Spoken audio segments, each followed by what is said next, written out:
Good afternoon, Judge Allie. Good afternoon. How are you? I'm well, thank you. Thank you. Okay.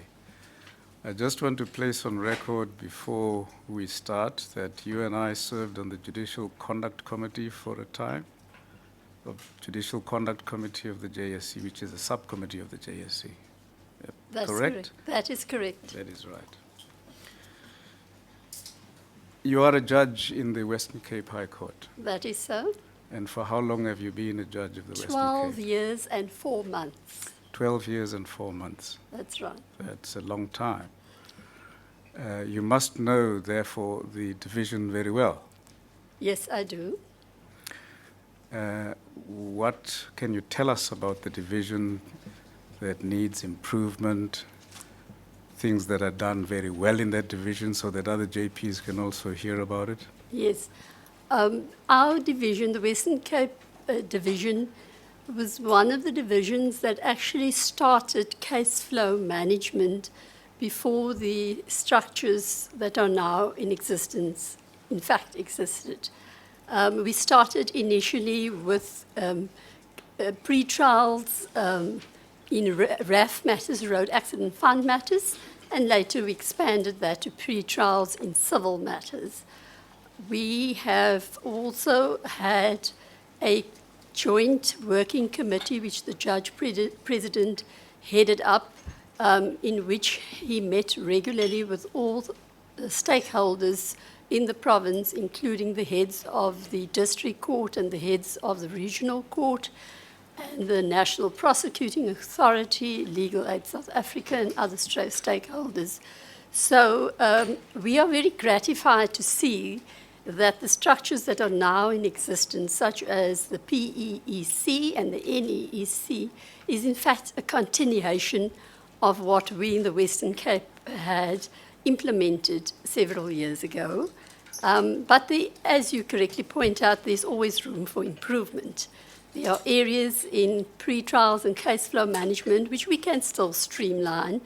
Regrettably, we still are confronted with situations, despite our best efforts, where often on the day of trial, people or litigants seek a postponement because they want to exchange documents that were not discovered on the last minute, or they seek to have documents discovered. So there's still room for further improvement. We still can streamline case flow management. But certainly we are very gratified in the Western Cape High Court by the structures that have been put into existence, because they do, for us, it is in fact a continuation and a tightening and a more efficient way of continuing with case flow management. And ultimately, we all have the same objective, which really is to create efficiency and enhancement of the judicial administration, and so that we can, in fact, unblock the log jams. And at present, with regard to our civil role, there is now only a 6-week waiting period for allocation of trial dates or opposed motions. For us, that is good, but there's still room for improvement. So case flow management does work? It does work, indeed. Yes. I'm sure you have seen the Deputy Judge President of the Western Cape. Has she retired, or is she about to retire? She's retiring effectively at the end of this recess, which is the 17th of April this year. So as we speak, she still remains the Deputy Judge President for a few more days. Having observed her, what, in your view or your knowledge, are the responsibilities of a Deputy Judge President? The responsibilities that I've observed her engaged in certainly included, she assisted the Judge President with regard to allocation of files, not necessarily every day, but on an as they need basis. She also was quite involved with the setting up of the case flow management model, which we implemented prior to the PEEC and the NEEC being in existence. She, in fact, did a lot of the road accident fund pre-trials herself. So she was very hands-on in streamlining those procedures. She also did the allocation of petitions. We receive petitions, so that she does. She does the allocation of petitions. She assists largely with the allocation of full benches. She's basically the go-to person in the absence of the judge president, but she also obviously works in consultation with the judge president. So obviously from time to time there may be a need for her to deputize on his behalf and chair our weekly staff judges meetings if he is not available. She is involved with meetings with other role players as well, with the National Prosecuting Authority, with the lower court administration. And ultimately, she plays a role also with regard to meeting with the profession, the legal profession, both the bar and the side bar. And she was chair of the practice committee. We have a practice committee which deals with practice notes, practice directions and the like. She was chair of that committee right up until sometime last year, where she handed the chair of that committee over to me. So I've been working with her in taking over the practice committee and seeing what her duties and functions were there. Yes. So if you were to be appointed as Deputy Judge President, you know those duties of the Deputy Judge President? Yes, indeed. And of course, I would work in close collaboration with the Judge President to the extent that I may not know any of them. Having said that, what is the relationship like between you and the judges of the Western Cape Division? I'm not going to ask between you and the Judge President. Yes. I have a collegial and amicable relationship with the judges in the division. I work closely with a number of them, obviously by virtue of the fact that I have been around for almost 12 and a half years. I've had occasion to sit in appeals with most of them. I've had no difficulty working with them. I also, as I've indicated, serve on the practice committee, so I work with a number of my colleagues there, and I work effectively with them. I also serve on a library committee. I work with colleagues there. And we have regular weekly meetings with judges where often we work in ad hoc committees. I've been able to work collegially with people there as well. Yes. As you know, now and again, or let's say after 4 years, or cycle of 4 years, the Judge President might go on leave, or long leave, and the responsibilities of the Judge President will fall upon you as the deputy. Am I correct? That's correct. Are there any challenges in that division? For example, questions of late delivery of judgments and so forth? We have had a practice going for as long as I've been on the bench. And I acted for at least 3 years prior to me becoming, I acted 3 years prior to me becoming a permanent judge. So I would say from the year 2000, when I first acted at the High Court, and then obviously when I was there permanently from the year 2004, the Western Cape High Court has always had a situation where reserved judgments are noted on a list, which at the time was circulated to the profession, both the bar and the side bar, as well as to the judges in the division. So it had the effect of some peer pressure being put on colleagues, because obviously, in a sense, they were named and shamed because their names would appear on a list. And we had a practice going then, before, of course, the existence of the regulations that we now have, where judgments ought to be delivered, reserve judgments ought to be delivered within a period of 3 months. Way back then, we already had a practice whereby we would deliver reserve judgments at the end of the term in which they were reserved, alternatively early in the following term. So that difficulty hasn't been a major difficulty, but my style of management in the committees and generally dealing with colleagues is one of consultation. So I would always consult with colleagues first and see where there are difficulties, if any. If I were to be Deputy Judge President and we have colleagues who are not delivering judgments within the three-month period from the date of it being reserved, my style would be to first consult and establish what difficulties, if any, they are experiencing. And if, for example, it is a situation where they're simply overloaded with work, our Judge President has always had this policy, and I would support him in that, is that if colleagues approach the Judge President and say that, look, we have too many reserves, we're a little snowed under, can you give us some leeway and just for 2 days or 3 days not allocate any work to us?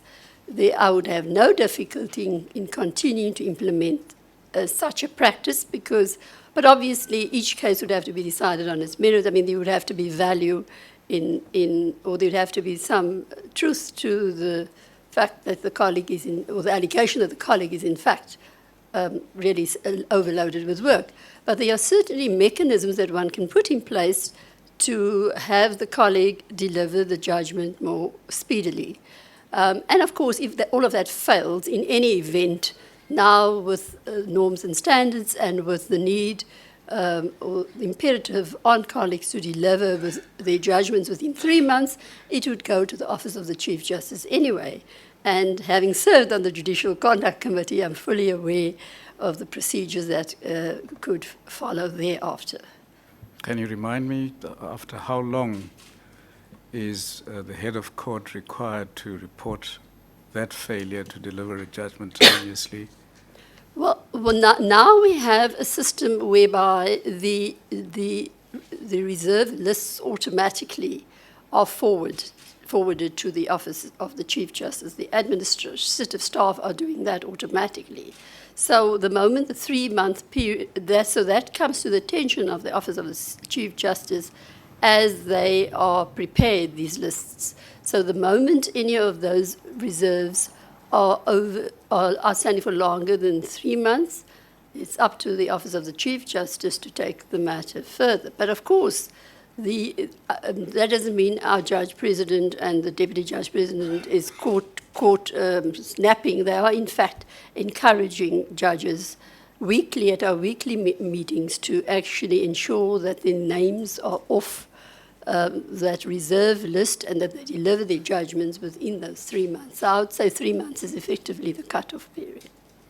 No, I'm interested in that answer because what if the Office of the Chief Justice does nothing? Well, that is why I say our team is not caught napping. Our Judge President and Deputy Judge President, in fact, is alive to the fact that judgments ought to be delivered within 3 months. Hence, we are reminded in meetings weekly about that. The list is circulated, and we are actually. It's pointed out to us that people have judgments outstanding. I'm sorry to interrupt you. I just want to know, you have now sent the list to the Office of the Chief Justice, but nothing happens. 6 months go past, and what are you required to do? No, of course. Or are you suggesting that the Office of the Chief Justice should initiate whatever needs to be done? No. Like I said, we would consult the colleague and find out what the problem is, but if the problem is not capable of being resolved, then the Judge President's office would report it to report it as an issue that needs further discussion at the JSC. Reported to the Judicial Conduct Committee? Yes. Yes. So you know that the head of the court has that responsibility? Yes, the head of the court definitely has that responsibility. Yes, thank you. Judge President Lope? Thank you, President. I have one question for the candidate. Judge Allie, if you are successful, what value will you add to the office of the Judge President? Thank you. All right. The office of the Judge President, in fact, obviously has the same constitutional imperative as does the JSC itself, and that is to ensure that the judiciary reflects broadly the racial and gender representativity of the country. To the extent that we are now 39% women judges in the division, it is in fact heartening, but still insufficient. So to the extent that I could be of assistance in ensuring that we create or that we facilitate the bringing into the judiciary of more women judges, and particularly women to act as judges. Obviously, in consultation with, one would need to consult the profession. So I believe if I was in the office of the chief judge, if I was in the office of the Judge President, I would in fact support that office by meeting with women lawyers organizations and lawyers organizations generally to see how we could improve the representativity of the judiciary as far as gender goes. There are several women lawyers organizations that spring to mind that one could meet with. Can I just ask a follow-up question, President? Are there any weaknesses, Judge Allie, that you have identified in the system, in particular how the Western Cape High Court is being run? Are there any weaknesses? Yes, there's always room for improvement. I think with regard to, as I've indicated earlier, with regard to case flow management, we're doing very well. Statistics speaks for itself, but I do believe that we could streamline the pre-trial procedures even further, and we should be meeting and looking at how we can do that. With regard to the criminal matters that we receive, that we get, there is a situation where sometimes we're still receiving far too many criminal matters that could in fact be dealt with at regional court level. So there's definitely room for improvement there, obviously in consultation with the National Prosecuting Authority to ensure that those matters are in fact dealt with at regional court level. There's also the aspect, now that I'm on the issue of criminal cases, of the Section 105 capital A matters, the plea and sentence agreement issues. I know the Judge President himself has been recently engaging with the National Prosecuting Authority and others to ensure that initiative is streamlined so that we don't have a situation where matters are allocated to judges despite the pre-trial procedure and then the plea and sentence agreements are, come up at the last minute because it effectively is a waste of resources. And of course, to ensure more judicial oversight in those plea and sentence agreements. So that is an area that certainly can be improved on. And of course, when it comes to the enhancing and promoting of more gender representativity, as I've indicated, there's certainly a need for a woman deputy judge president who can be more receptive and more responsive to the needs of women judges and aspirant women judges. Thank you. Before I ask the representative of the Premier, I've heard other candidates for positions of DJP saying, this is what I think should be improved, this is what I think should be improved.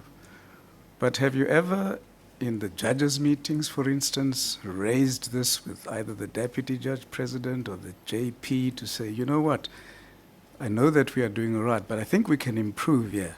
Can't we do this? Can't we do this? Can't we do that? Yes, in fact, we have probably some of the most robust judges' meetings ever.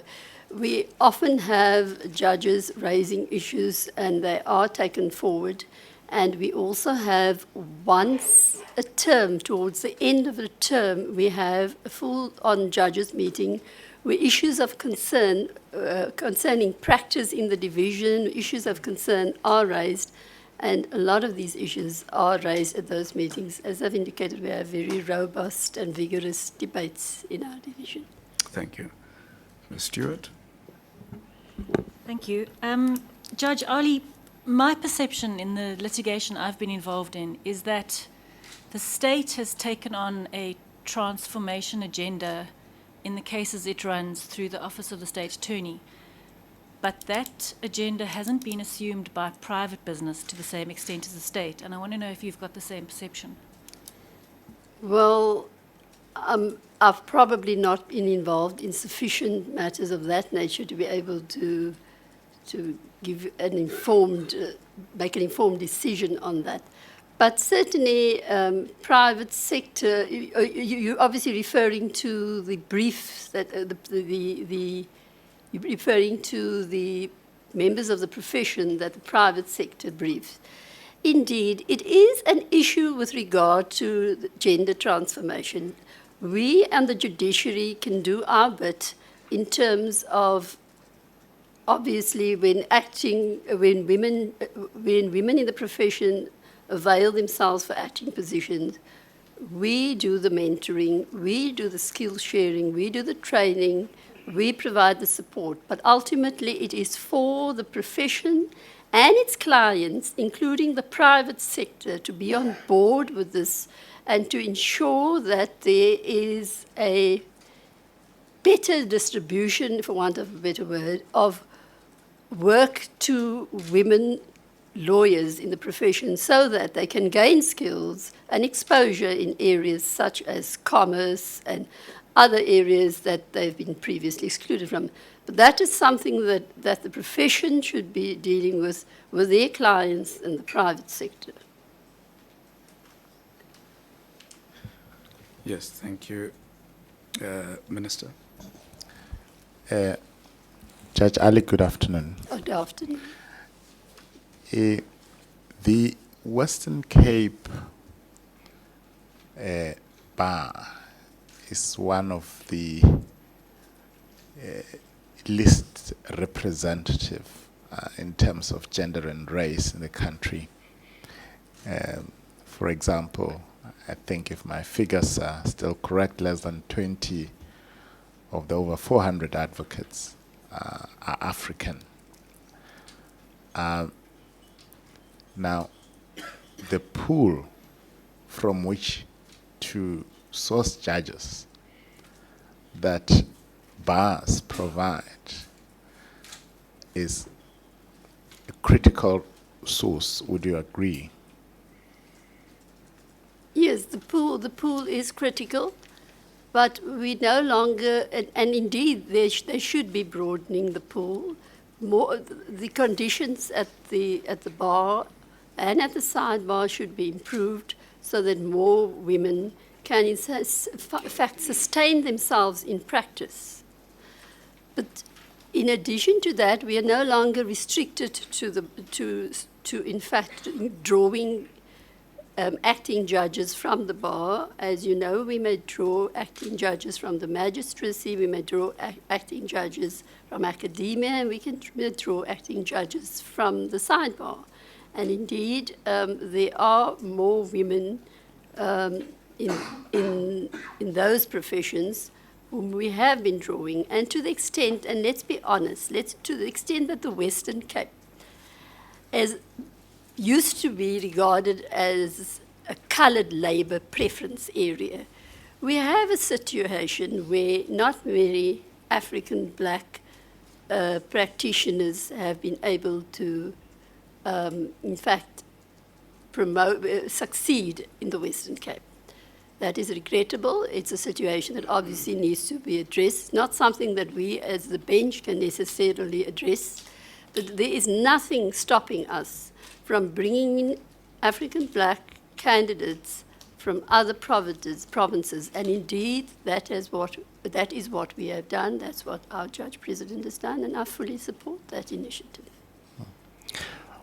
What do you think, though, alienates African and women practitioners from joining that bar in your own Well, observation? You may ye- not longer be a member of the bar per se, but I'm sure as a judge sitting very close to the action, you should have your own observations.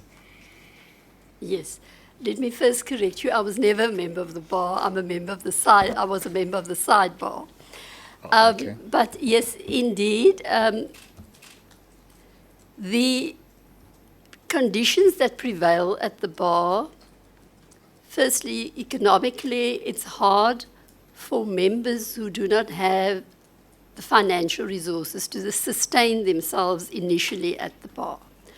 They have to effectively take chambers in blue chip company buildings. The costs are prohibitive. They have to sustain themselves for long periods of time before they receive briefs that are sufficiently remunerative. Regrettably, it's still a situation where they, as I've indicated earlier, do not receive briefs in the areas of work which are more remunerative and more challenging.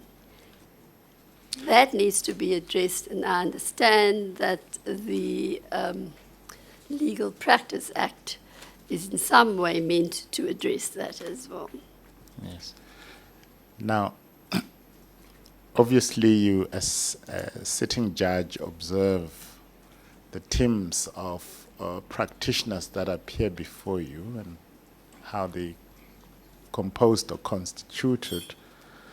Do you see inclination on the part of senior practitioners towards tagging along women, especially African women, Africans in general, and other categories of black, so as to empower them to transfer skills, so that they become more attractive to clients, be it public or private clients, towards them? I must say, speaking for myself, from my experience in the 12 and a bit years, they are very far and few between. They are so far and few between that they are noticeable. You can actually immediately notice when you have an African black junior legal practitioner being taken along in a brief and being mentored in court. Very far and few between. Not nearly enough, I'd say. They have a long way to go in terms of sharing skills. Yes. And just lastly, in relation to silk, again, the same challenge, also as a result of the pool being very thin. Do you think that, nonetheless, the judiciary should play a role in the recommendations that are made to the president as to who should be accorded silk? And if so, specifically, how do you think the judiciary, or what role do you believe the judiciary should play in the selection of candidates for silk? Yes, thank you for that question. I, in fact, was called upon to make such an input once in the division, and I, in fact, declined for the following reasons. There is, to my mind, there has been no objective criteria developed for the judiciary to make such an input. If the judiciary does so, it will be on a very ad hoc and rather subjective basis. It will effectively be the perceptions of advocates that individual judges have based on the performance of particular advocates in particular matters. So, to my mind, that doesn't endear itself to me as a very fair and objective process. So, I have grave reservations about the judiciary making comments on who ought and ought not to be given silk status. In fact, I think the bar itself has some way to go in terms of establishing its criteria more clearly.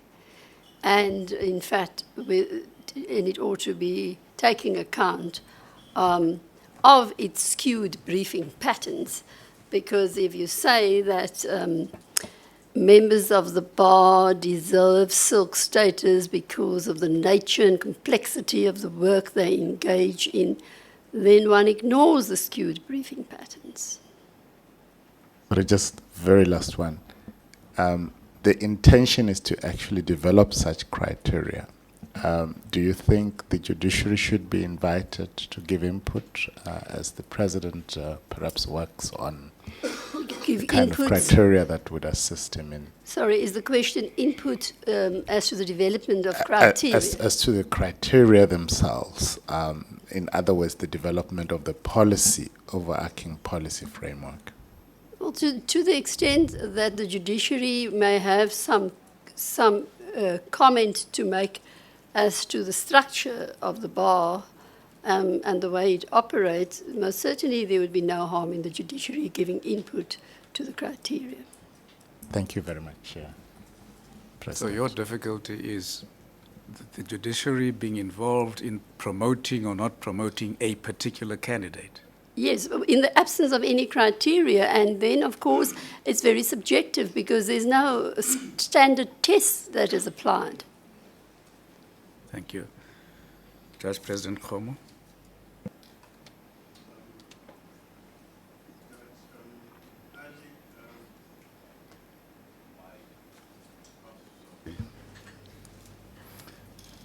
Judge Ali, I'm going to be taking a particular line.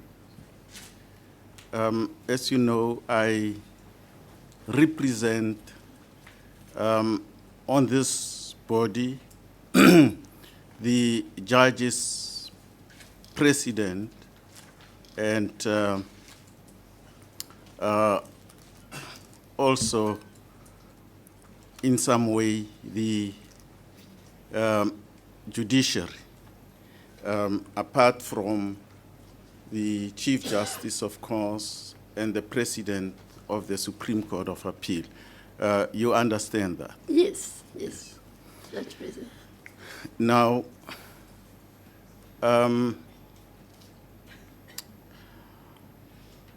I just want to inquire from you whether you remember some interchange of emails between yourself and Professor Mutala on the judicial norms and standards. Is that the question? Yes. Yes, all right. Yes, I do indeed. In fact, it commenced with text messages. Professor Mutala and I at the time were social friends, and he gave me what he called a heads up. So there were text messages that went between us, and later it was emails, yes. Yes. Now, I'd like to, though, say something about that right up front, if I may. May I, or would you like to ask the next question first? yes, the chairperson says, yes, please do. Okay, I unreservedly apologize to anybody who is offended by the WhatsApps. I accept that the content and tone thereof was inappropriate, but it is important for me to explain the context in which it occurred. I'd like to know if I may go ahead and explain the context. Yes, you may. All right? I asked the professors. Just give me a moment. No, I first want to hear from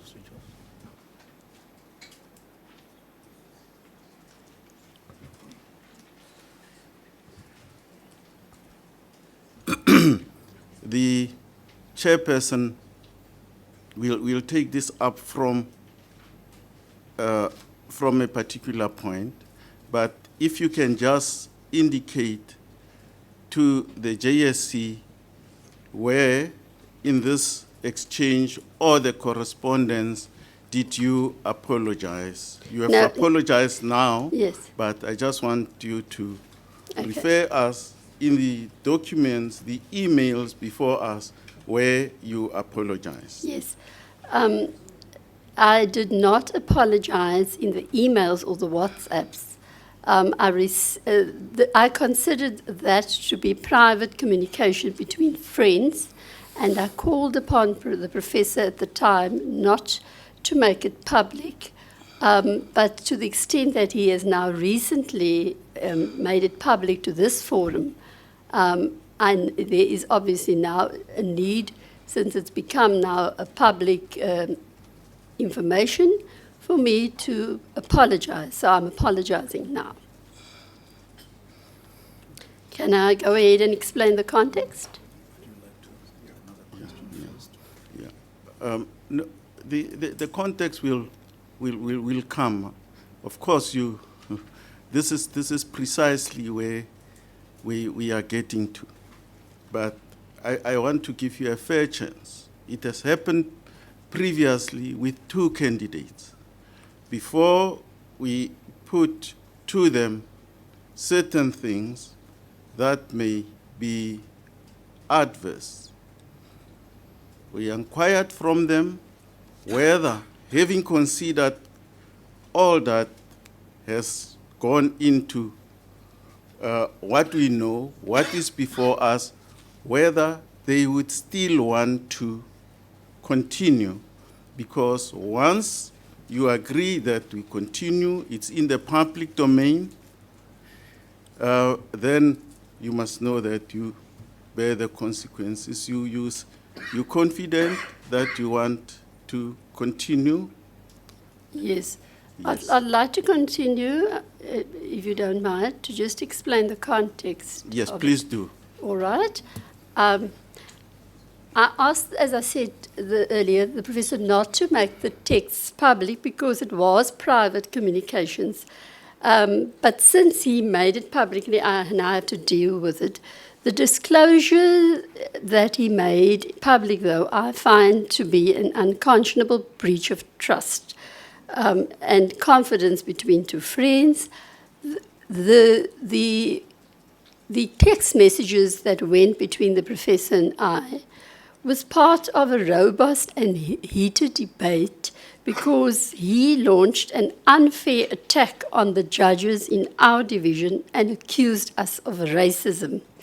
His comments, in my view, were ill-informed because he did not know that our objections to the first draft of the norms and standards and our criticisms at the time were the result of a consultative process among all judges in the division, and the final, or rather our initial objections and criticisms, it was embodied in a document which we handed to the Chief Justice in a meeting in which we debated it with the Chief Justice.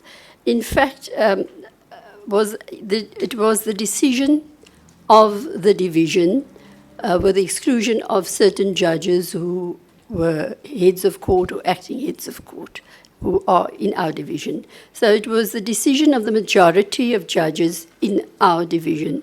So the professor was not aware clearly of this fact.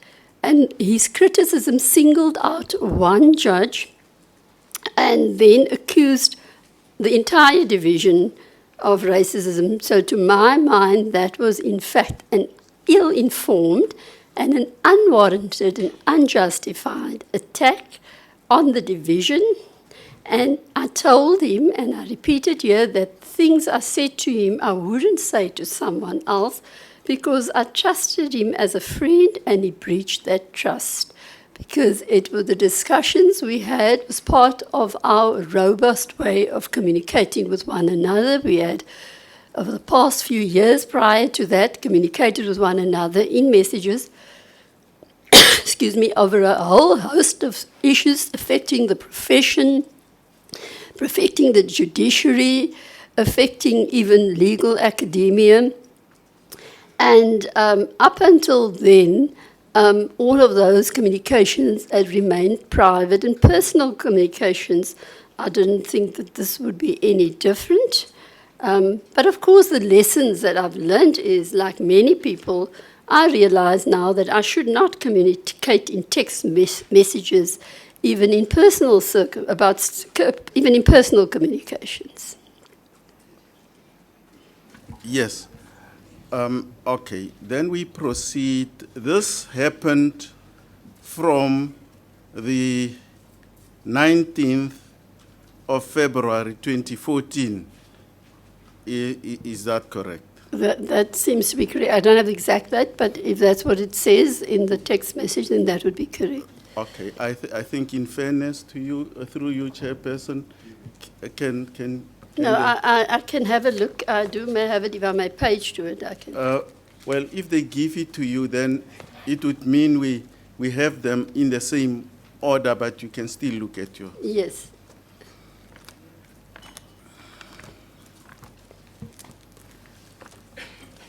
Okay, thank you.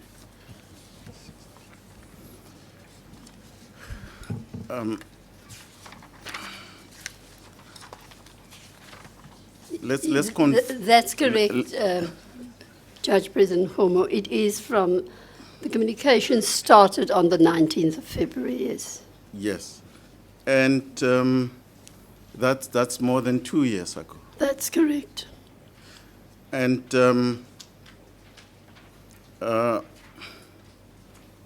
you say, if we look at the second paragraph, and I'll just read it, after the greeting, you say, I'm one of the et al., speaking to Professor Mutala now, I'm one of the et al., as you no doubt know. It was a fully consultative process and represents the unanimous view of the Western Cape Division. That's what's written. If I read correctly? That's correct, Judge President. But from what you have just said, that can't be correct because Yes. you said it excluded the heads of court, which means that if I'm right, and you must correct me and this August House, this would not be correct then because the heads of court and the judge president would not have been present. I mean, you have said so yourself. So Yes, it excluded in our division we have judges who are heads of other courts. We have an acting head of the Land Claims Court. At the time we had an acting head of another court, if I'm not mistaken, the Free State Court. We had head of a labour appeal court, we have a head of a competition appeal court, so it excluded those judges. Because they were not present in the division at the time to be part of the debate. So yes, not every single word in the communications between myself and the professor is 100% correct. So indeed, I'm not nailing my colours to the mast and saying that every single word is correct. So it's wrong, isn't it, to convey to Professor Mutala in some way that even the judge president is part of what was decided here, because, as you say now, the judge president was not part of their decision. It's not a unanimous view of the Western Cape. No, it was not the unanimous view of the Western Cape, but it did include our deputy judge president and our judge president, not the judge presidents and deputy judge president of other courts who happen to be sitting in our courts. Yes. And then I want to read the last sentence in that paragraph. You say, I drafted most of the responses with minimal input from Grisel, because it seems that Professor Mutala had mentioned Grisa. Yes, in fact, he had chosen one name, as I indicated, above all others, as for criticism. And what I was trying to convey in the sloppiness of the late hour, in a very short text message, which obviously is not as long as an email, was that I had a huge amount of input, more input into the drafting of the document, but of course not sole input. As I've indicated, it became a consultative process. I was one of the draftspersons. It then was circulated to all colleagues who gave their inputs. In fact, if you look at the document itself, you would see quotations from various colleagues in the document. So we actually quote some colleagues verbatim in the document. So it was an input. Obviously, I took responsibility as the primary draftsperson, but I'm not saying I'm the sole draftsperson. And I just felt that it was unfair for him to single out one judge's name and then go on a unfair criticism based on an allegation of racism, as though we, the rest of the judges, would be led by one judge and allow him to make alleged racist criticisms and objections without us having any input or say. That was my difficulty with the criticisms that he was leveling in the media. Yes. Now, that part that I read to you of the WhatsApp was at 11:50 p.m. and at 12.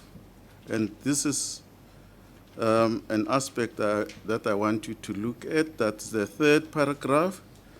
The first sentence reads, "The committee that so proudly drafted the original norms and standards comprise Nathan Erasmus, an apartheid-era Apparatchik,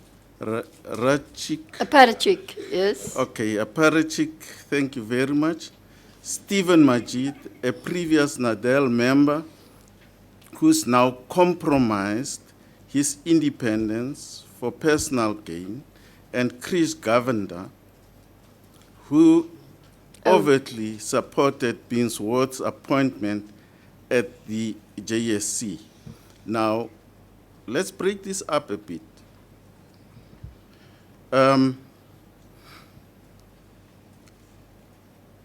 Are you saying Judge Erasmus, Nathan Erasmus, who I know is more senior than you, is an apartheid, that word is going to trouble me a lot. Apparatchik. Yes. Are you saying that and you stand by that? No, that is why I asked if before I could deal with the context, I first apologize, because as I've said, that in the heat, it was a heated and robust exchange, and I was obviously angry and I felt betrayed by a person I considered a friend who appeared to share my values, my goals, who was making unfair and unjustified criticisms. And so in the heat of the moment, I made these comments, hence I apologized for offending people with those comments. I'm not defending the comments and saying that I stand by them or that I still hold those comments. In fact, when it comes to Judge Erasmus, he and I work collegially together, and he has been very supportive of me. Yes. Noting that you are applying here to be second in charge, and this is a leadership position, so that there should not be any misunderstanding. Share with us what you mean by an apartheid apparatus. Well, it basically means somebody who worked in the judicial system or in the justice system at a time when apartheid laws had to be implemented. It was part of the conditions of service. And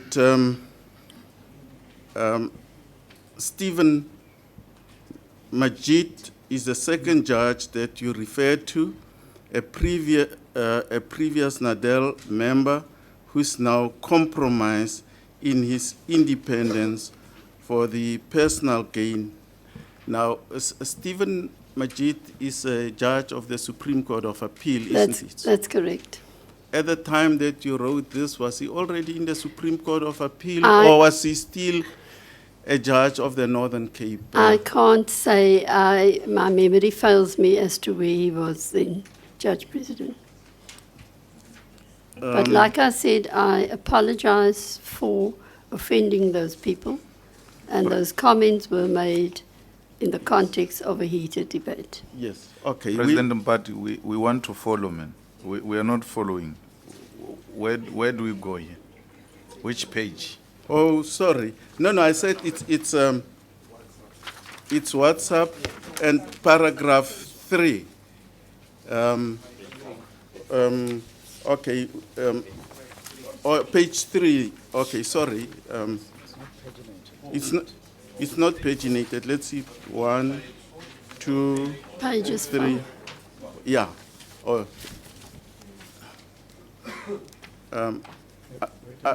Have you got it, Commissioner Malema?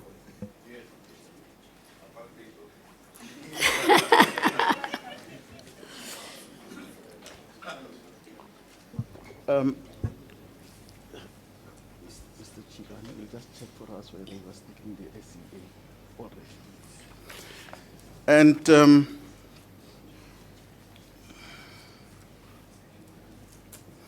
you say Judge Majid is compromised. Can you elaborate?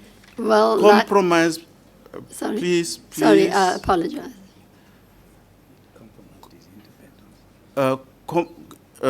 Compromised his independence for personal gain. That's what you say of a colleague in another court. Tell this body, compromised his independence for personal gain. Everything that he said there, justify it? No, I cannot justify it. I apologize for it. But why did you say it? As I've indicated. To Professor Mutala, to an outsider. If I say outsider, I mean to not even to another judge. As I've indicated, at the time we were friends. We discussed many issues. If you look at his emails, which are attached, he also made some spurious remarks about other judges. So we discussed it as we often did, in a very heated way, in a very robust way. But I considered it to be personal communications between friends at the time. But you are not attacking Professor Mutala. You attack third persons. Yes, with hindsight, I ought not to have done that. And now, do you still hold those views concerning Judge Majid, that he compromised his independence for personal gain? No, absolutely not. In fact, since that first draft that the Western Cape High Court objected to of the norms and standards, the final product of the norms and standards has been much improved, and we were very happy to see that a lot of our objections and criticisms were in fact taken into account, as well as objections of other divisions, and the final product is really very workable. And I, at some point, hope I have the opportunity to elaborate what I mean by that. But I find the final product of the norms and standards is very productive for the administration of justice. And in fact, the committee that eventually, whose members are criticized here, obviously eventually were instrumental in setting up the structures we now have, which is the NEEC and the PEEC, and of course the regional structures, the REEC. And they are working, I can see the wisdom in them now, they are working very well. And in fact, it is not merely a matter, as I said, of unblocking the log jams in the system and identifying the difficulties with the administration of justice and the service delivery. But I've also come to learn, as a result of discussions with none other than Judge Nathan Erasmus himself, that in fact it is a situation where other stakeholders on those committees are being called upon to intervene logistically in areas which need urgent attention. For example, I understand that in a particular area in the Western Cape, the Domestic Violence Court, for example, received something in the region of 10,000 complaints over a limited period.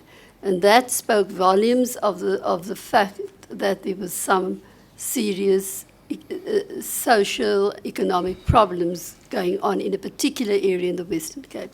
And as a result of us having a PEE structure, as a result of us having an NEE structure, which was set up by this very committee, not only could there be judicial intervention to assist that court, namely the Domestic Violence Court, but you could also have social development who are representatives on this PEEC paying attention to the problem there, and they could actually send social workers out into that particular area to establish. So I see the wisdom of what those committees suggested at the time. My greatest difficulty at the time was the way the norms and standards was initially drafted. It did not seem to be capable of practical implementation, but also because we, as the Western Cape High Court, had already been implementing a lot of the initiatives suggested. In a way, as I've indicated, we already had, for example, a list for reserve judgments. We already had case flow management.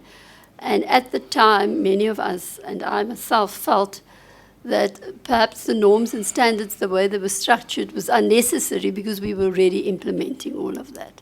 Yeah. I've subsequently come to realize the wisdom in it, that it in fact provides consistency for the entire country.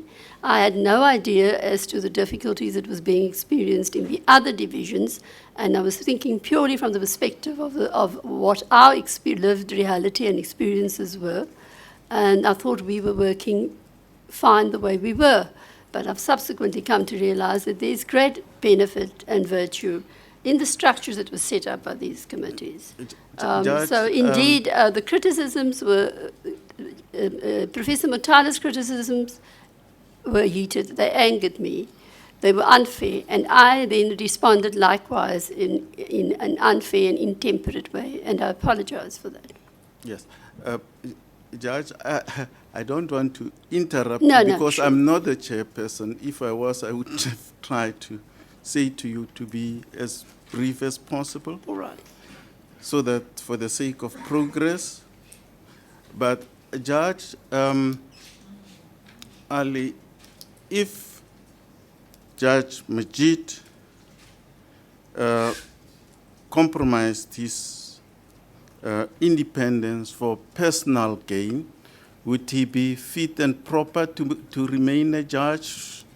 Should he then not have been reported to the Judicial Conduct Committee? And I'm just rolling this up, the same with Judge Erasmus, so that they can explain themselves, complain to the Judicial Service Commission about these people. Did, firstly, maybe in fairness, would they be fit and proper people to remain judges? What is your response? If my allegations at the time were correct, then probably the correct thing the correct thing to have done would have been to report them, but then one would have had to have evidence of that. As I've indicated, I was really just reacting in anger to the unfair criticisms that was levelled against the division. As I've indicated, I do apologise for that. I don't believe that those criticisms that my comments were correct. I still don't believe they are correct. Okay, let's make progress. Chris Govender, who overtly supported Binsworth's appointment at the Judicial Service Commission. Binsworth is now a judge and a colleague in your division? That's correct. So what are you saying? Are you saying that Judge Binsworth should not have been appointed, and because Chris Govender, who is a very experienced attorney, I know, I served with him in Adel, should not have supported him? Tell us. No, I'm not saying that. In that sentence, I'm merely stating who the members were of the committee that I'm aware of, and what I know about them. I'm not stating that anything about Judge Binsworth other than what I knew at the time was that Mr. Govender seemed to be overtly supporting him. Nothing more than that. There's no imputing of any impropriety to Judge Binsworth, certainly not to Mr. Govender. I'm merely sketching for the benefit of somebody who wasn't in South Africa and I thought was making a rather ill-informed attacks on the Western Cape High Court as to what information exists that is known about the people on the committee whose work he appeared to be defending at the expense of criticizing the Western Cape High Court unfairly. There was no intention to in fact say anything negative about Judge Binsworth. In fact, we work together on committees and we sit together in appeals and other matters. So, but once again, I can only repeat what I've said previously, that I don't hold any views of a negative nature. It was factual, but it wasn't meant to humiliate or insult the judges concerned. Yes, in the interest of time, I'm skipping a number of things, but the following day, I'm now in the fourth paragraph of the same page, at 12:16 a.m., February the 20th, you write, and thus, in quotes, open quotes, striving to curtail fruitless and wasteful, close quote, expenditure, close quote, include the CJ, which means the Chief Justice, and his undemocratically appointed group of judges trip all over the world to investigate different models. Does it include TGE? What does that mean? I think it's a typographical area. It is supposed to mean the. Huh? It's supposed to be the. Oh, okay. Oh, does it include that Chief Justice, 8 bodyguards, many cars, and extravagant conferences at which the entire Hertz fleet had to remain outside the hotel with drivers in case any of us needed them while in conference, and the ER24 personnel living and eating in the hotel with us in case of any of us have a headache. We've been working for years with inadequate resources, and so the proposed norms and standards presupposes a full functional high-speed internet, intranet, and e-library, sufficient properly trained researchers for each judge, and not just at the Concord, and properly skilled and trained PAs. I want to stop there. You're now talking about the head of the judiciary in terms of the Constitution and the Superior Courts Act. This is what you're saying about the head of the judiciary. What do you want to say about this? Well, the words in inverted commas, striving to curtail fruitless and wasteful expenditure, was part of the norms of the original draft, or the first draft of the norms and standards document. And what I was trying to convey to the professor was that if we're going to have to curtail fruitless and wasteful expenditure, then we must also be even-handed about that and consistent about that. And one must, in fact, curtail fruitless and wasteful expenditure everywhere. The reference to trips to different parts of the world, in fact, in the meeting or after the meeting we had with the Chief Justice, at which we presented our objections, which Professor Mutala accused or labeled as racist objections.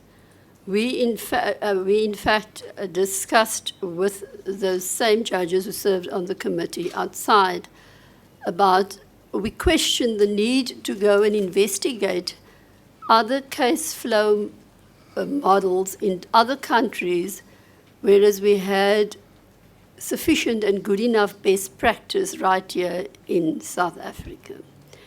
And so it was not a secretive conversation, it was part of a debate amongst judges about whether, in fact, the decision to go and investigate other models in other countries was a wise decision at the time. So I was linking that to the need to curtail fruitless and wasteful expenditure. I was doing the same with regard to a conference. It's not a conference that was actually organized by this Chief Justice, but I think it was a conference organized by the previous Chief Justice, at which this Chief Justice was obviously present and involved. At the conference, I must say that I did find it strange that there was this huge amount of drivers and cars available throughout the operation of the conference, not just to drop us there, and also the ER personnel who were there in case we needed any assistance, and we're talking about a fair amount of them in the hotel.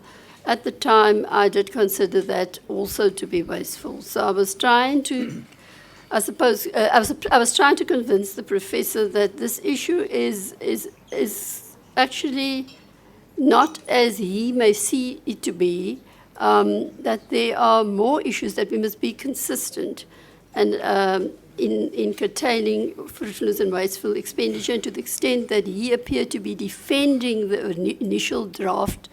And if you look at his emails, he even suggests that the initial draft of the norms and standards was what he conceptualized as long ago as 2001, and he mentions in his emails all the different heads of the judiciary that he had tried to convince to implement these norms and standards previously since 2001.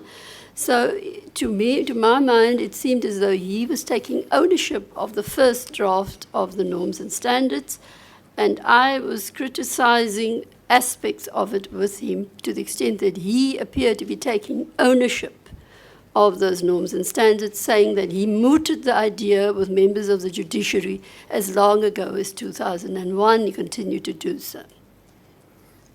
Yes, I want to end up with the last quotation that would be a page, which would be the fourth page. You just page over, and that it's under the paragraph.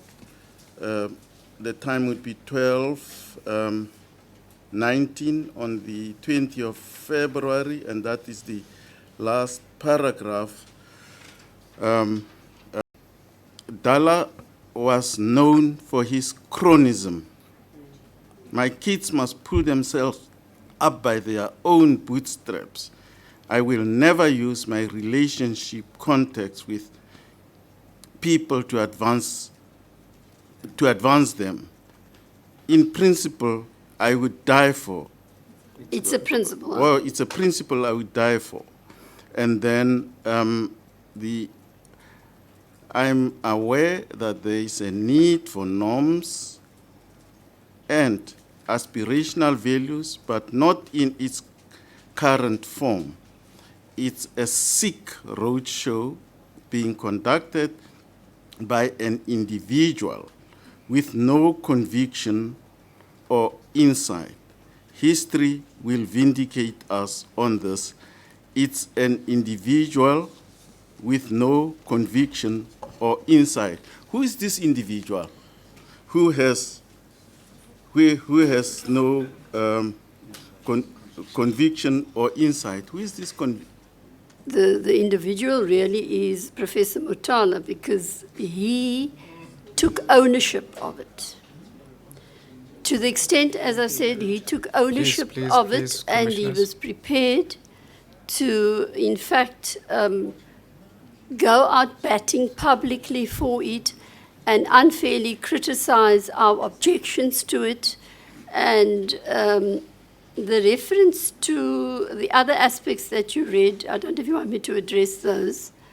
Professor Matana But is not really here to defend himself, so Sorry, I'm reluctant. The question was who this individual is, and you say it's Professor Mutala. Yes, it's Professor Matala, because to the extent that he's Can we- taken can we- ownership of it and he's going out in the media batting for it.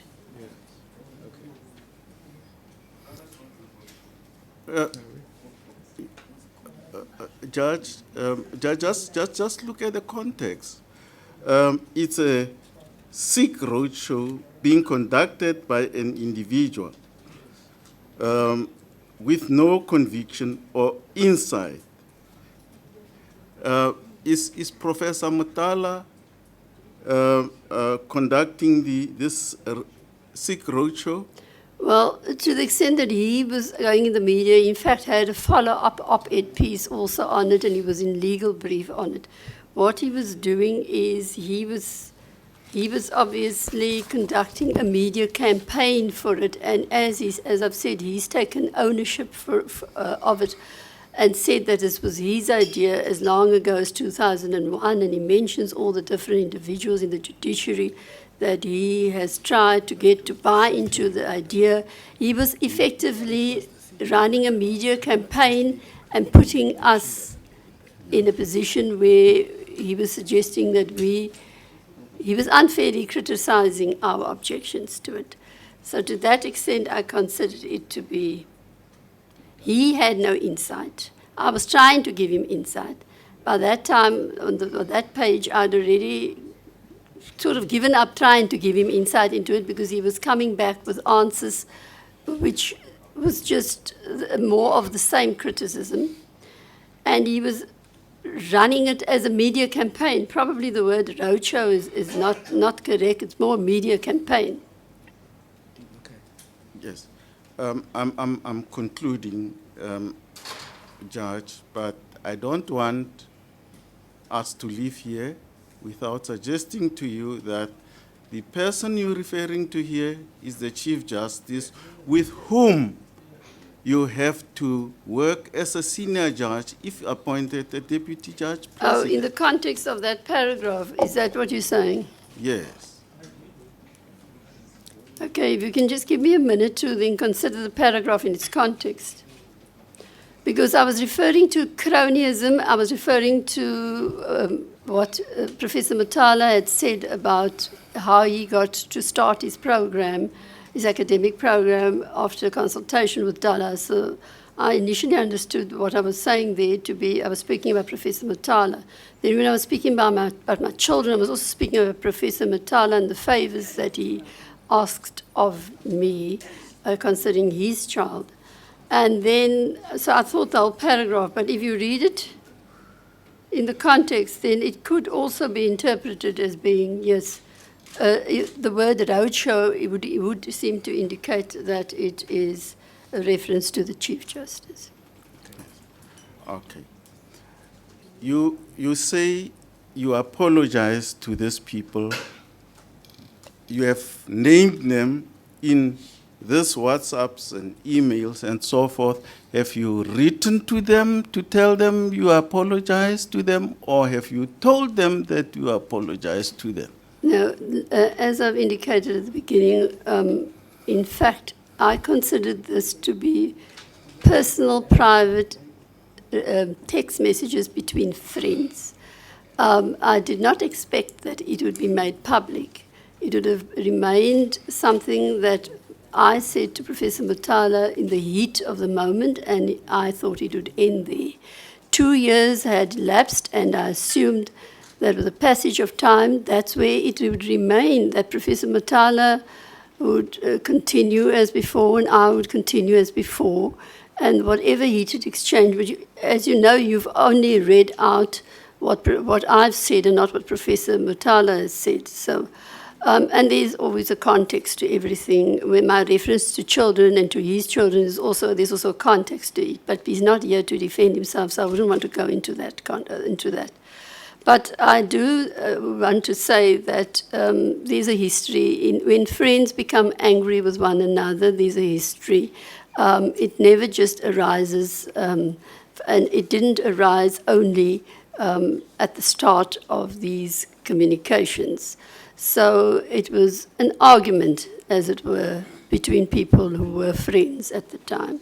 And I did not see my communications with him as being, all my other communications with him as being in a capacity as a judge, but just in a private capacity as a friend who shares some common I'm sorry, Judge values. Ali, I'm sorry you've been there. I think the question was simply whether you did or didn't. No, I did apologize, not, and because I did not expect that it would become a public information. Thank you, Chairperson. 1, 2, 3, 4, 5, 6, 7. We've got 7 names. Commissioner Fourie? Thank you, President. I've been mostly covered by Judge President Homo. I just want to refer you, Judge Ali, to 2 short other quotes from the WhatsApp correspondence between yourself and Professor Mutala, and then just ask you 2 questions thereafter. The paragraph that Judge President Homo read from, starting with thus striving to curtail fruitless and wasteful expenditure, starting with that, he read most of the paragraph except the last sentence. The last sentence says, "The Minister is not making that type of funding available to the Chief Justice who, if current and past extravagance is an indicator, will not manage those resources for the improvement of our infrastructure." Do you stand by that statement? No, of course not. As I've indicated, what has subsequently transpired in the years that followed on that is that we've seen tremendous improvement in the structures and the infrastructure created. Okay. Then further down on that page, at 12:34, there's an email, WhatsApp, by you saying, "I'm going to send the CJ an email now demanding an answer to that question. Thanks for the heads up.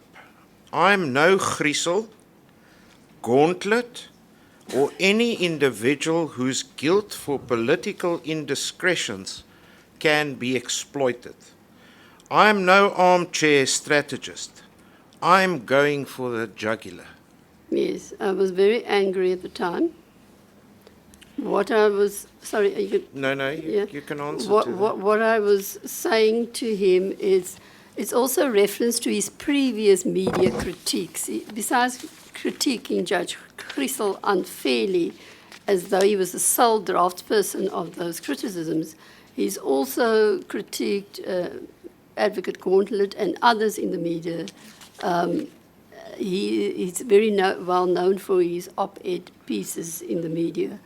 And so I was saying, to the extent that he seeks to exploit those individuals' political indiscretions, he's not going to succeed in doing that with me, because I am not someone that was not involved in making a difference in the profession and on the bench. So I'm not an armchair person. And I'm going for the jugular with a reference to going for his jugular, literally, because I was angry. I won't debate that with you, but let me just put it to you, because that is my impression. My impression is that your gripe is that what you regarded as personal exchanges landed in the public domain. Your gripe does not seem to be the contents of those personal exchanges. Could I comment on that? You could comment on that. All right.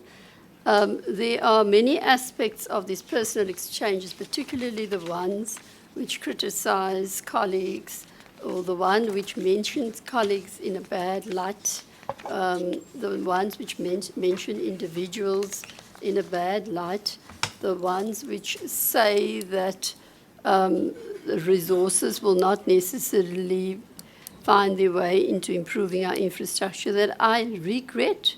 Indeed, I regret. I don't stand by them. At the time, I was angry for Professor Mutala. I thought he had been through lots of debates with me and other colleagues, and he ought to know better than to criticize us in the way he did. But I don't, and I readily concede that a lot of the content was a heated exchange, and a lot of them was incorrect, and I've stated as much. So I don't stand by every single aspect. Yeah. Professor Mutala thought it wise to refer this to this commission, and he says, these exchanges, I believe, demonstrate that Judge Allie does not have the gravitas, maturity, or temperament for the position of Deputy Judge President. What do you say about that? Yes, well, I disagree with what he says there. My debate with him was a heated one. It was a robust one. It was having felt that we were being unfairly criticized as the division. In a misguided way, it was me coming to the defense of the judges in the division. I do have the temperament required to be a deputy judge president by virtue of the fact that I am able to assert myself when necessary, but I'm also able to make the necessary concessions. I am able to grow and develop in as much as any other deputy head would be able to grow and develop. When it comes to the temperament required in dealing with colleagues, as I've indicated previously, I have a history of dealing with colleagues in the division in a fair manner, and I'm sure I'll be able to do so. Because of other commissioners waiting to ask questions, I'm not going to pursue the matter further. Just to place on record that, for example, my colleague Krish Govender never served on a committee that prepared the norms and standards or the draft thereof.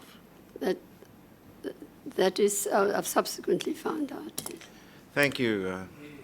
Yes, colleagues, I want to believe that virtually all questions relating to this document have been canvassed, and I want to implore you to try and get ahead to questions relating to the position of DJP that the candidate is here for.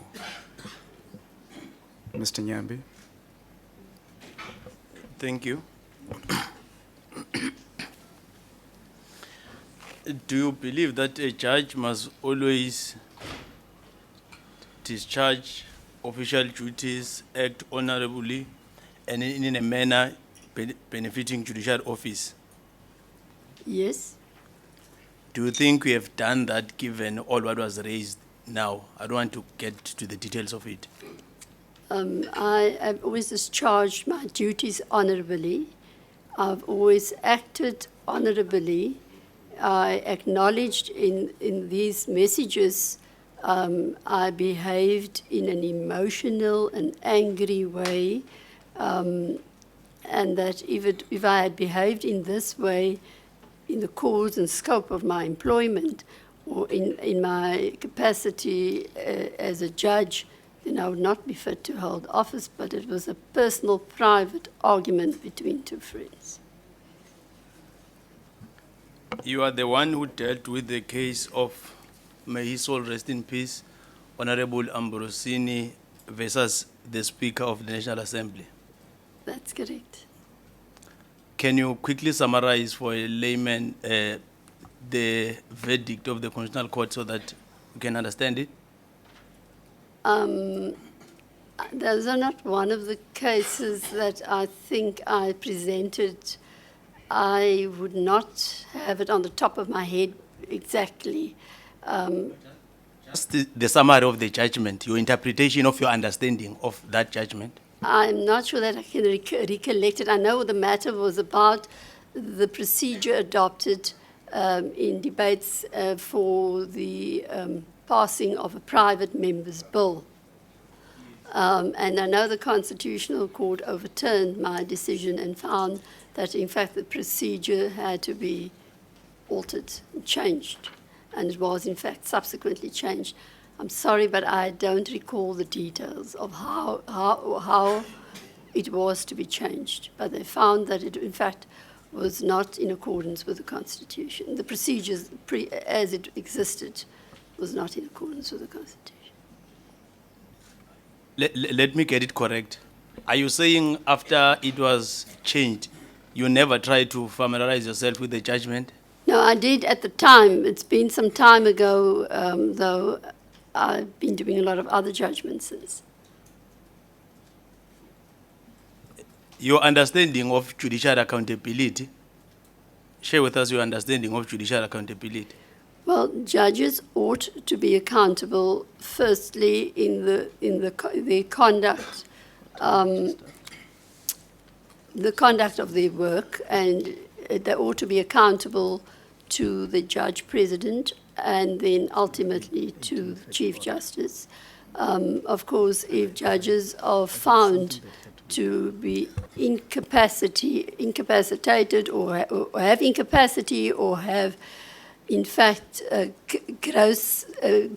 found to have committed gross misconduct, then the Judicial Conduct Committee will consider whether it is fitting to set up a tribunal. And then if the tribunal finds the judge guilty of such misconduct, then the tribunal will recommend that the judge be discharged from duty.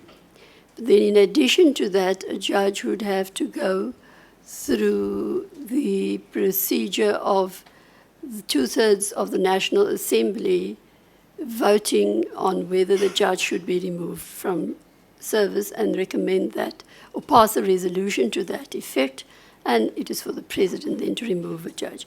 That's the procedures that would be followed to hold a judge accountable. But of course, the Office of the Chief Justice has already put in place mechanisms of accountability. One of them, some of them is, of course, we have a registrable interests now, where judges have to account for the financial position. We also have a situation where we have norms and standards encapsulate what would have initially have been a judicial code of conduct to which judges are held. And then we also have the Judicial Conduct Committee, where misconduct of judges are reported as complaints, and various sanctions may be imposed.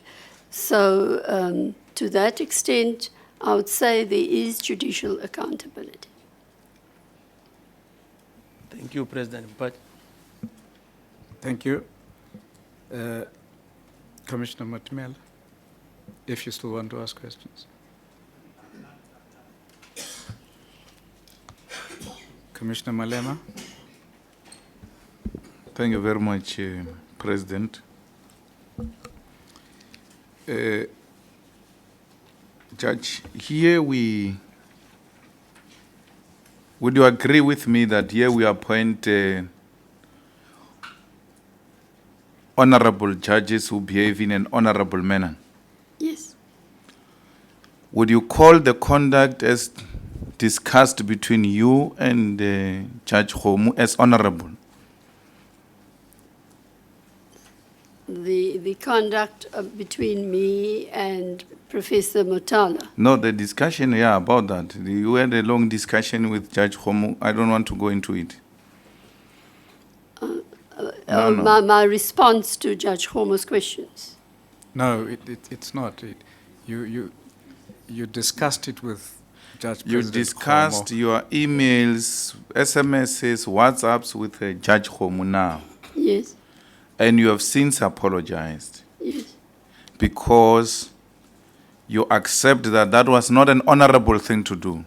yes. The content of my messages was not honorable, and I admit that it was not honorable. And people who engage in a conduct that is not honorable, they are not honorable themselves.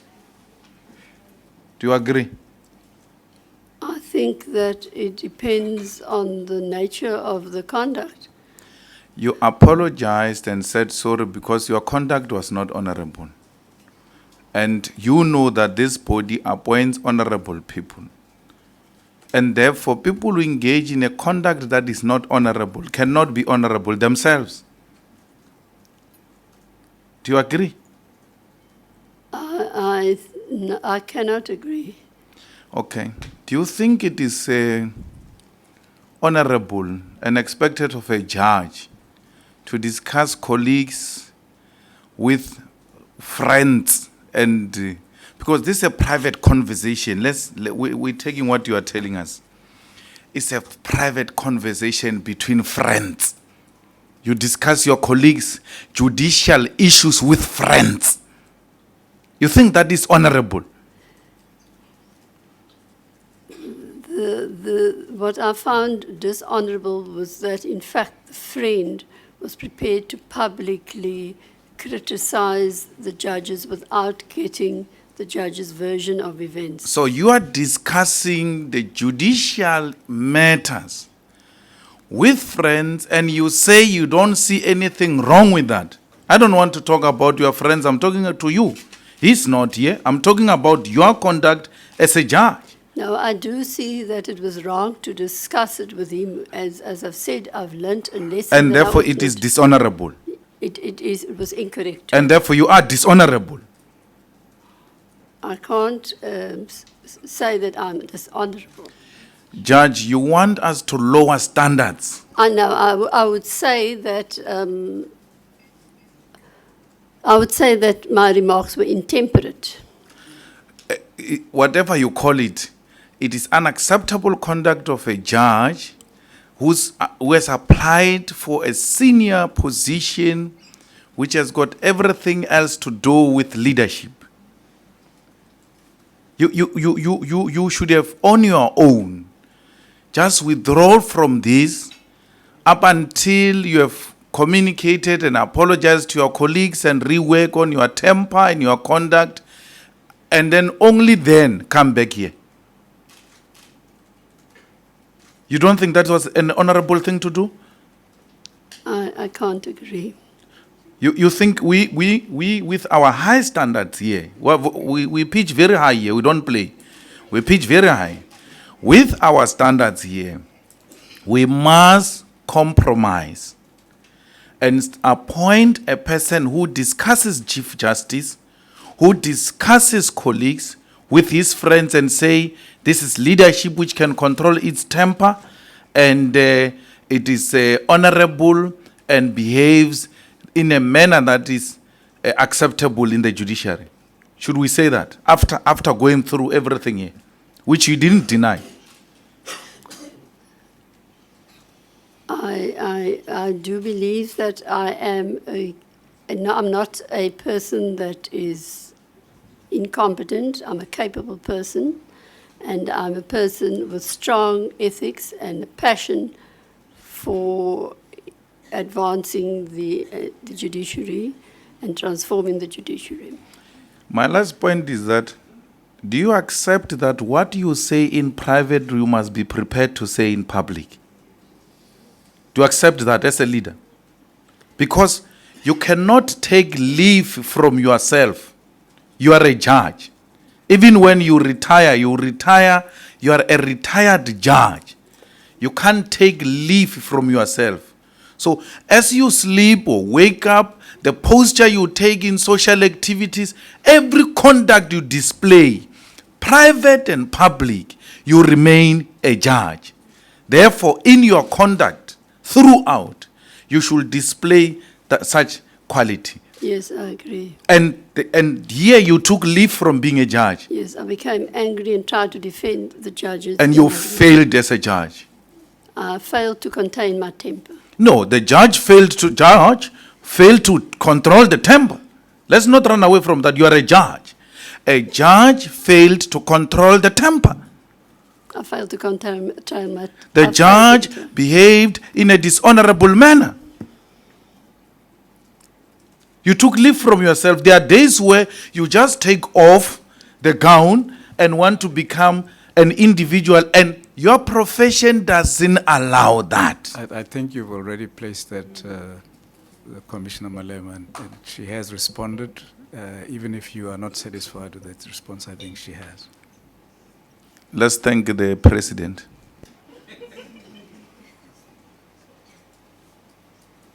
Professor or Commissioner Ntlama. Thank you, President. So, are you still going to sue, Professor, since this document has been made public? No, he said he was going to go to the media with it. He didn't go to the media with it. He presented it to this forum. I have no intention of engaging in litigation with a professor or anyone else. Okay, it's fine. Then let's come back to your office. If we do forgive you and give you the opportunity to become a judge, what is your opinion regarding the use of indigenous... Sorry. To become a DJP, yes. To become a DJP.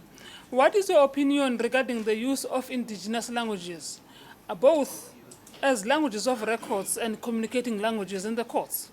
I think that it is certainly something that we should be implementing. Currently, we use interpreters, and unfortunately, a lot of meaning is lost in the translation with interpreters. I myself do not know and use an indigenous language, but I would encourage myself and others to learn one. But certainly, it ought to be a language that can be used in courts. Thank you. Commissioner Nsebeza. Thank you, President. Judge Allie, just for the record, 6 days ago, you asked the Secretariat to place before us the communications between you and Professor Motala in an email of the 31st of March, 2016. You remember that? To place the emails of Professor Motala and me.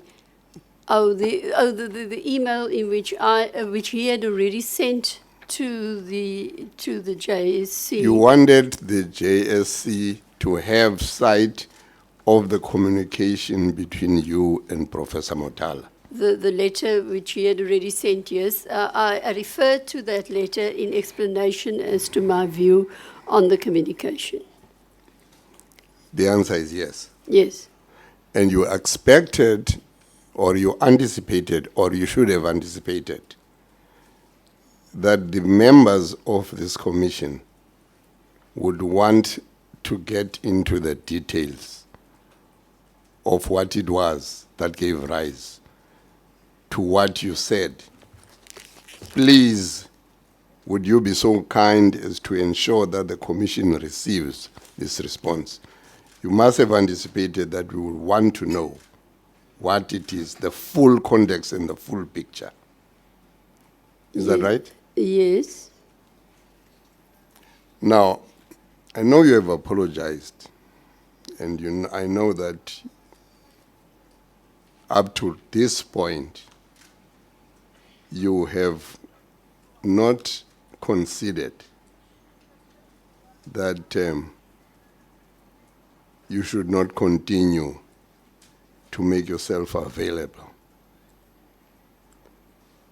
for the position of DJP.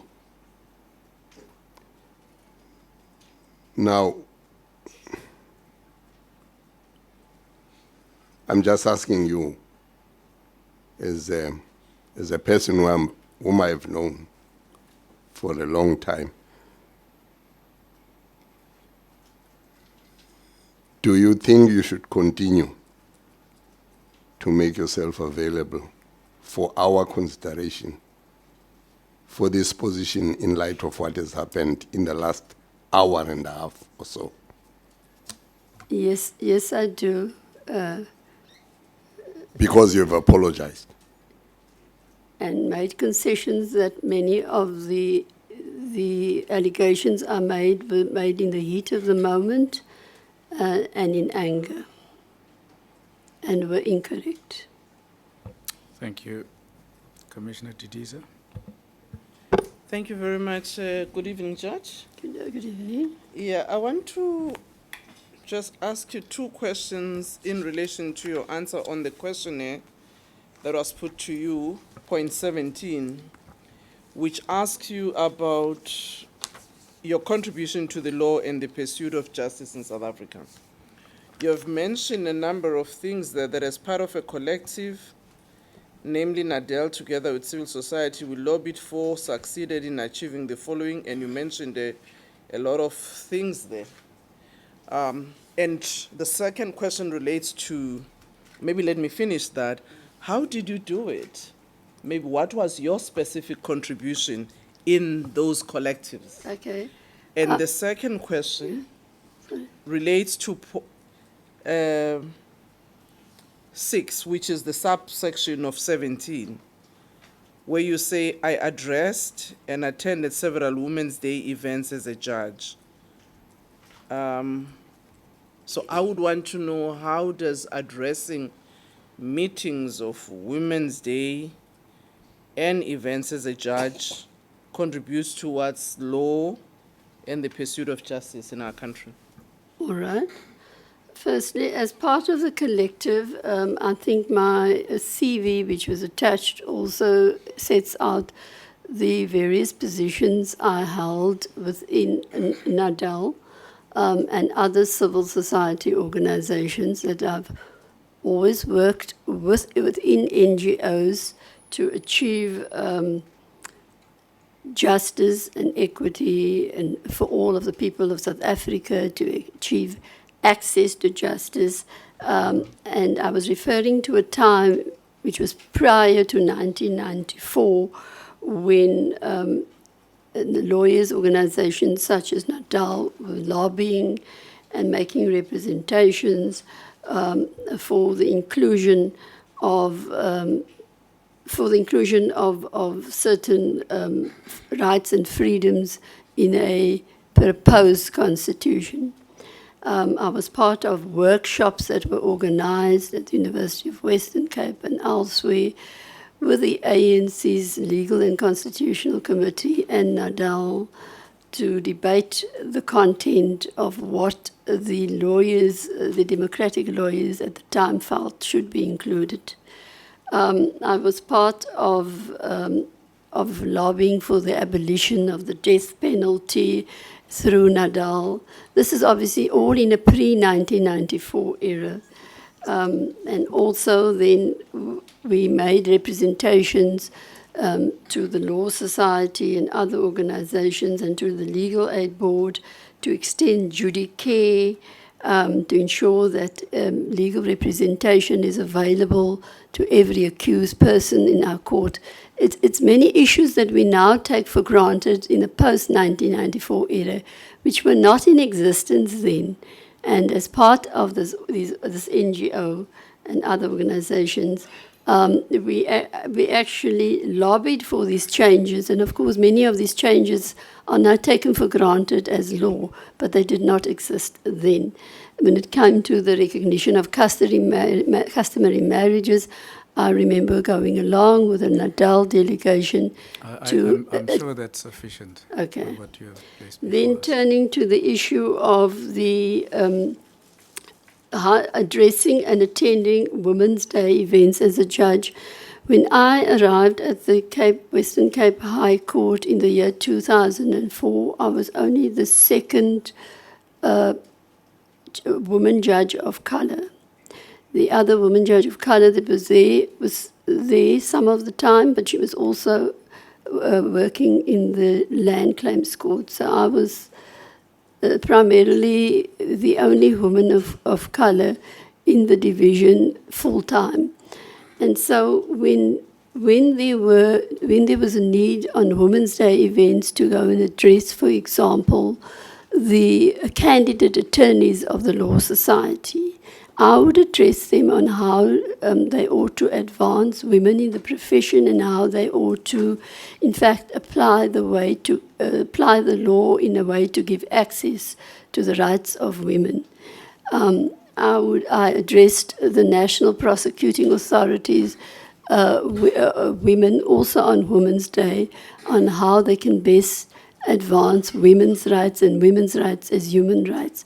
I consider those addresses to be contributions to the law and contributions in pursuit of justice as to how one, in fact, could encourage other role players in the legal profession to, in fact, advance gender equality and transformation.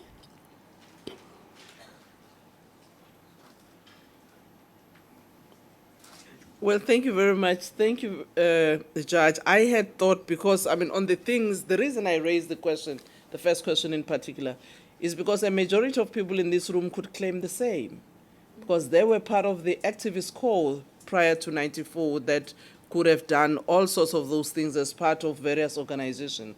I thought maybe there was a specific thing that, in response to your question, you would have cited.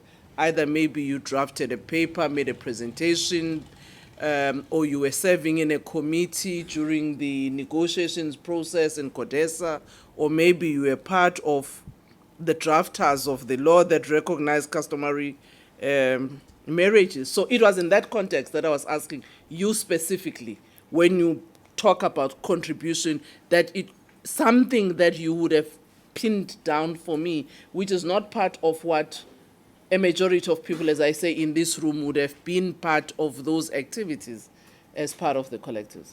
I accept that. My paragraph 1, under paragraph 17, says, as part of a collective, namely Nadal, together with civil society, we lobbied for and succeeded in achieving the following. There's a semicolon, and then there are all these subcategories. So it wasn't meant to convey that I individually did it. I'm sorry if it came across that way. Yes, thank you. Commissioner Schmidt? Thank you, President. I would like to put you just 3 comments made by the National Bar Council of South Africa, because it creates a negative impression. I'd like the benefit of your comment. Yes. But in paragraph 10.1, it, for instance, says, it is repeated that the candidate is at times fair and at times impartial. With regards to the candidate's independent-mindedness, it says, as a judge, the candidate has demonstrated a degree of independence. And then thirdly, with regard to your ability to conduct court proceedings, it says, the candidate has presided over many proceedings as a judge of the High Court, has demonstrated that she at times is able to conduct proceedings. Now that creates a negative impression, because it doesn't say at all relevant times or at all times, which one would have expected it to have said. So it creates a negative impression to the utmost degree, which I'd like you to comment upon. Okay.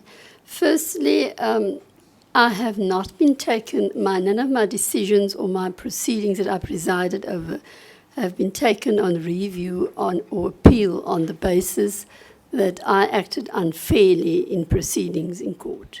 So to the extent that that perception is created by that organization, they have not followed through with any complaints to that effect. When it comes to my temperament in court, I, like all other judges, would have a certain temperament in judicial proceedings. In fact, in court proceedings, in fact, I would consider myself to be firm but fair because I don't take lightly any attempts to derail court proceedings. So I support the idea and I conduct my proceedings in a way, as I said, which does not allow for the misuse and abusing of the system. However, the temperament one has in court proceedings is very different to the temperament one must have as a deputy leader of other judges. There one is required, in fact, to deal with highly independent colleagues of different temperaments and styles, and one has to, in fact, deal with them in a way where one tries to gain their cooperation.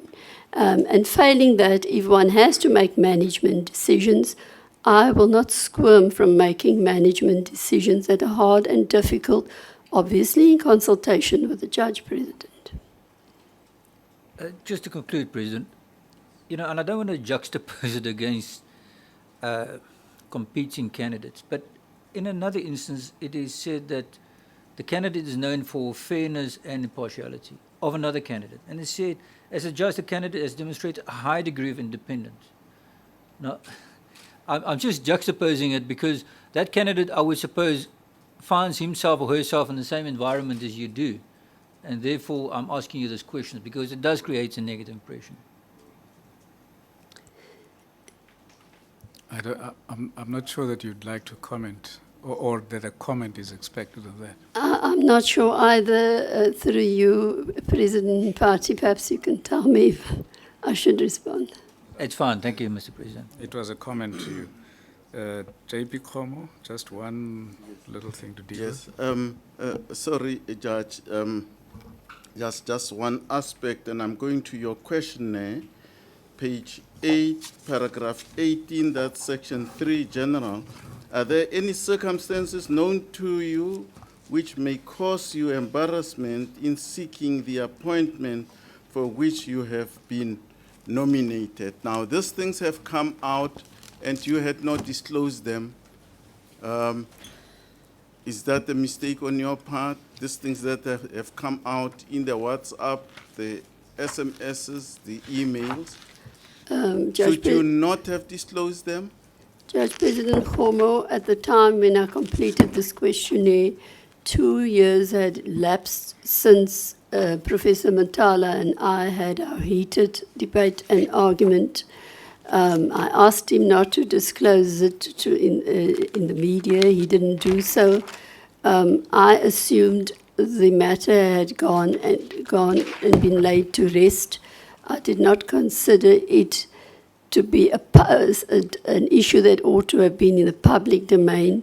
I thought it was a private argument, and so I did not disclose it for those reasons. Sorry, Judge. I didn't want to go there because, you see, my problem is if you did not disclose this thing and you were appointed and then they come out, that is the reason, then you'll have to be hauled before us with all these things. That's why if you belong to a secret organization, you have to disclose. Now, I'm just asking you, and I'm going to not follow up, should you not have disclosed this? Is it not an error of judgment on your part not to have disclosed this on your own? As this form says disclose. Yes. Anything. Yes, in view of the questions that have ensued here and the way it was dealt with, I ought to have disclosed it. Thank you, Judge Ali. Thank you. You're excused.